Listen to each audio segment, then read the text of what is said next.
ЛДП со денешната пресконференција сака да реагира на мерките кои синоќа ги промовираше поранешниот премиер на Република Македонија. Со мерките кои ги донесе токму владата на Груевски во 2010 година, беа увезени близу 200.000 половни автомобили кои доведоа до енормно загадување на воздухот во градските средини, а некои градови се сместија меѓу топ 10 со најзагаден воздух во светот.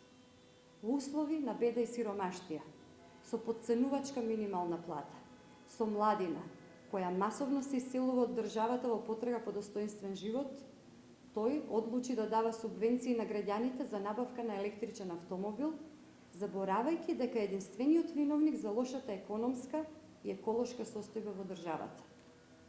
Крајно лицемерно е ваквото однесување сега, на 2 месеци пред парламентарните избори, ако се знае дека и Светска банка јавно оцени дека загадувањето на воздухот во Македонија е едно од најголемите во Европа. Кога станува збор за изложеност на граѓаните на загаденост на воздухот со цврсти честички, кои се одговорни за повеќе од 1350 смртни случаи годишно. Политиките на амнестирање од одговорноста и предизборен маркетинг веќе не поминуваат кај македонските граѓани. Новата влада, во која ЛДП има свое учество, ќе превземе низа на мерки кои ќе бидат во насока на подобрување на амбиенталниот воздух во градските средини. Мерките кои ги предложи поранешниот премиер, а кои ЛДП ги промовира далеку пред него, ќе доведат до подобрување на лошата состојба во градските средини.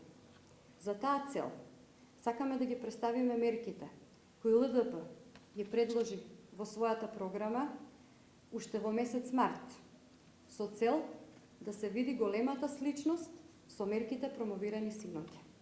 Ние предлагаме да се укине ДДВ и царината за електричните автомобили во целост, да се воведе 5% ДДВ и 0% царина на хибридните возила, бесплатен паркинг на електрични и хибридни возила, 5000 евра субвенции за секое набавено еколошко возило со годишна квота на финансирани возила во зависност од можностите на буџетот.